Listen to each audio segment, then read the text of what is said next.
Watkins Glen happened, and wow.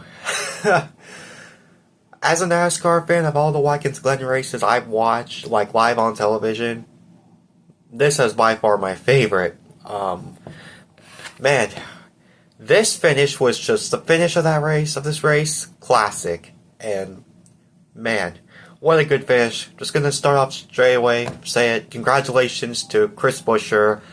He was close to winning a couple races, Kansas and Darlington earlier this year, and man, this one he finally gets it done in his first road course win. So, yeah, what a finish. Congratulations to Chris Buescher. Now let's get on to actually reviewing this race. So, yeah, on the pole for this race was Ross Chastain, and Ross Chastain, man, he had led the majority of the laps today. And heading into stage 3 as well. So, let's start off with the race. Chastain was on the pole, and then not even a full lap yet, we already have a wreck where Corey LaJoie got into Kyle Busch, and then all heck just broke loose.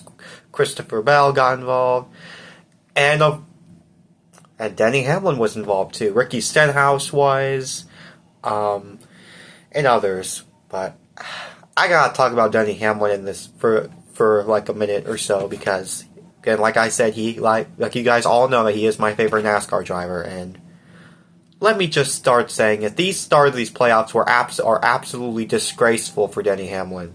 Like, we are lucky we only came out here -6, because with the way things are going, we would have been in there. We would have been in the must-win situation. I legit thought we were going to be in a must-win situation. And what did I say? What did I say about in my video I made a few weeks ago? We didn't even have a chance. Oh my goodness. So, guys, it's bad. Well, poor execution last week at Atlanta, and now bad luck here at Watkins Glen. Both factors, what I worried about for Denny Hamlin, happened in already 2 races of the round of 16. These playoffs have been a joke for Denny Hamlin.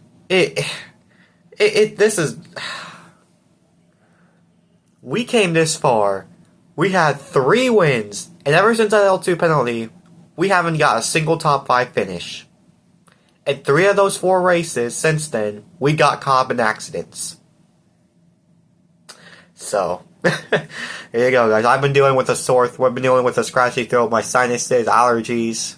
So, yeah, but my gosh, man, the playoffs for Denny Hamlin are absolutely atrocious. Garbage. Trash. Whatever you want to call it. It has not been off to a good start as a Denny Hamlin fan, and Denny Hamlin himself, so. But we are lucky we came out of there only -6, Watkins Glen only -6, because now I still have hope now that Denny Hamlin will make it to the round of 12, because Bristol, he's won the past 2 Bristol races, and Toyota has been fast at Bristol, so yeah, I am confident that we'll still make it to the round of 12, but man, if we would have come out here just over -20 points, my confidence would be low. But we are so lucky that we were only able to get back up to -6 points below the cut line, because it could have been a lot worse, guys. It could have been a lot worse. Anyways, back off to the race. Then Ross Chastain, he ended up winning stage 1. Actually, it was Martin Truex Jr. that won stage 1. Ross Chastain ended up winning stage 2 after that caution came out for Daniel Suarez being stuck in the gravel. And Shane Van Gisbergen was in this race too. I gotta talk about Shane Van Gisbergen towards the end of this video. So of course, playoff drivers. A lot of playoff drivers had incidents in this race. The only drivers I don't think that had any incidents are Alex Bowman and Austin Cindric. I know Tyler Reddick spun out a few times. Suarez, he spun out and got stuck in the gravel. They had to throw out a caution. Christopher Bell had a wild day. Chase Briscoe, he had an up and down day. He actually, I think he's now above the playoff cut line. But Martin Truex Jr. as well. I got to talk about him again. It was looking like Truex's bad luck streak was finally going to come to an end, but no, it just has to happen to Martin Truex Jr. He's now below the he's still below the cut line. He was from he only gained up 5 points from -19 to now -14 below the cut line. So yeah, so Martin Truex Jr. The bad luck just still continues. Another driver, Brad Keselowski, he and his team just made a ton of mistakes. Just mistakes. What has been made from Brad Keselowski and this team that put him in a very big points hole heading into a points hole heading into Bristol. So it's not a good day for Brad Keselowski at all. I'm just gonna say that, not a good day at all for Brad Keselowski. He got caught up in that incident, one of the final cautions with him and William Byron and them getting together.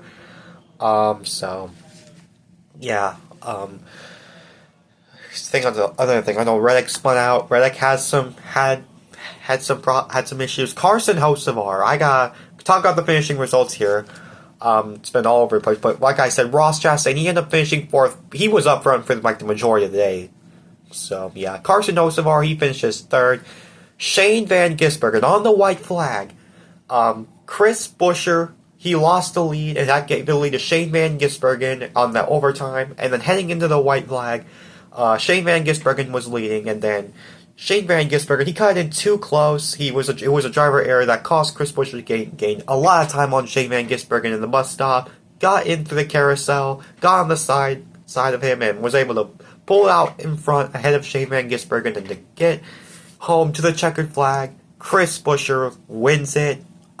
So wow, what a race! What a finish that was, guys. So yeah, like I said, guys, congratulations to Chris Buescher once again. I can tell this was a really great big win for him, because man, he missed the playoffs. He was close to winning a couple races this year, and it's just a good win for Chris Buescher. Just a really great win for him. So yeah.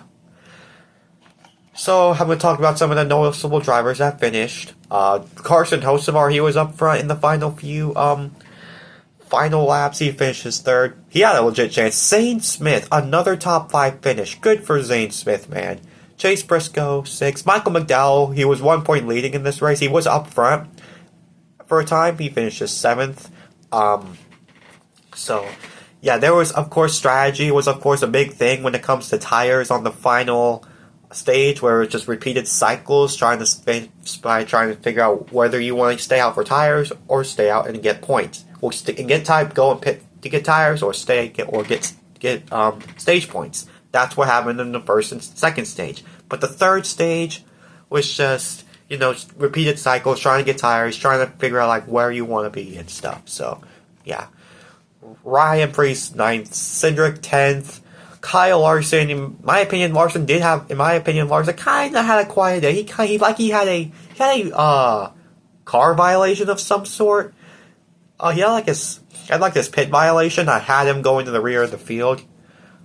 Daniel Suarez, like I said, he spun out one time. Christopher Bell, he had a day as well. Todd Gillen, Bubba Wallace ended up being in 17th. Truex Jr., after being involved in that scuffle, on one of the final cautions, he ended up finishing 20th. Ty Gibbs, 22nd. Denny Hamlin, I never thought he would finish 23rd after that first crash. I never thought about that. Unbelievable. I am so glad we were able to get 23rd out of all that.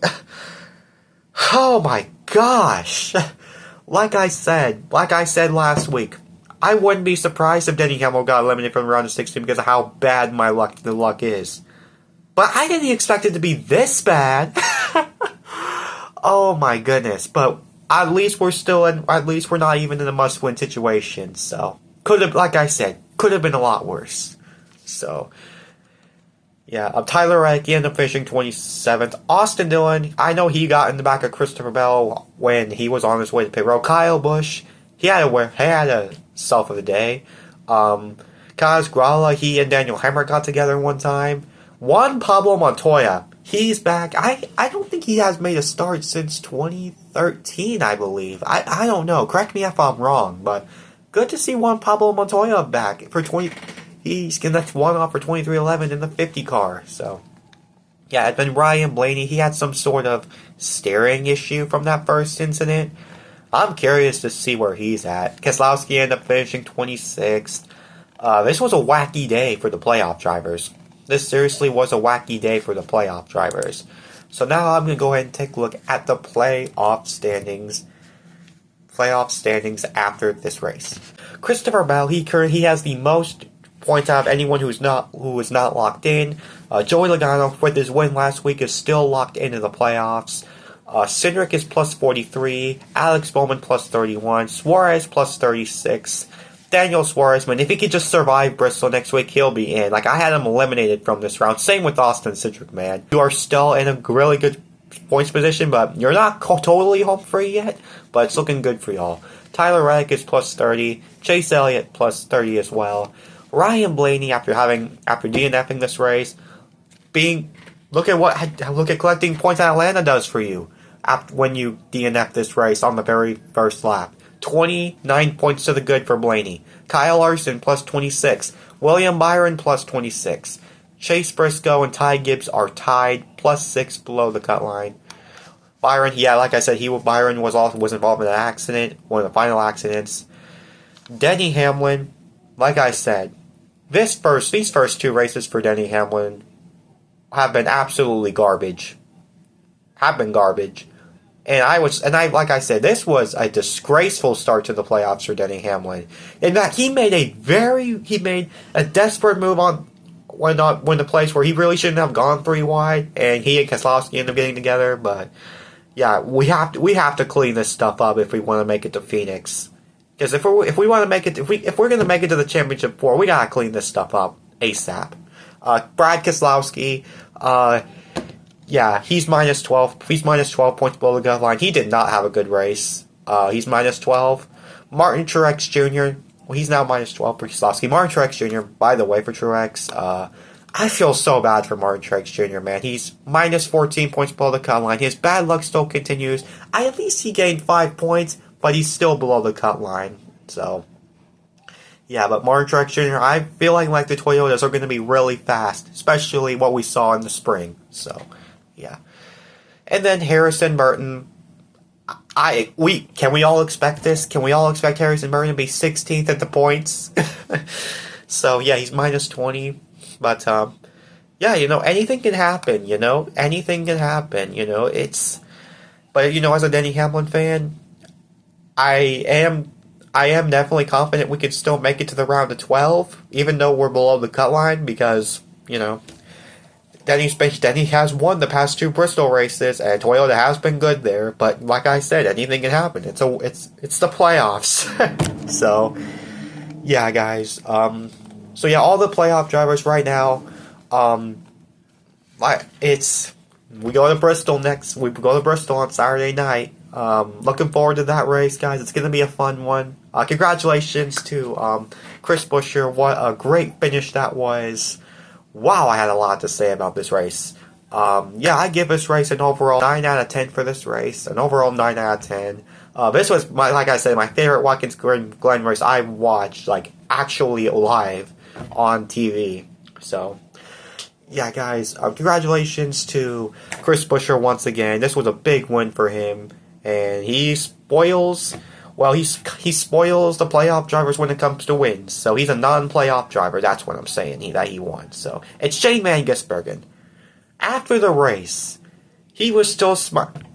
Shane Van Gisbergen has got to be one of the most likable guys in the Cup Series.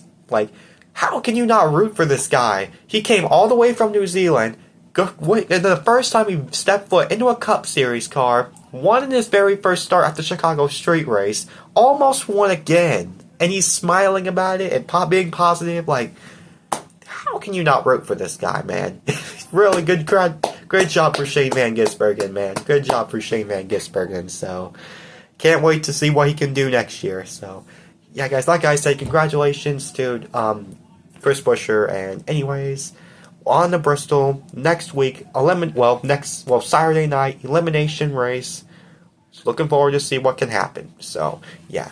Anyways, this is Preston signing off. Peace out.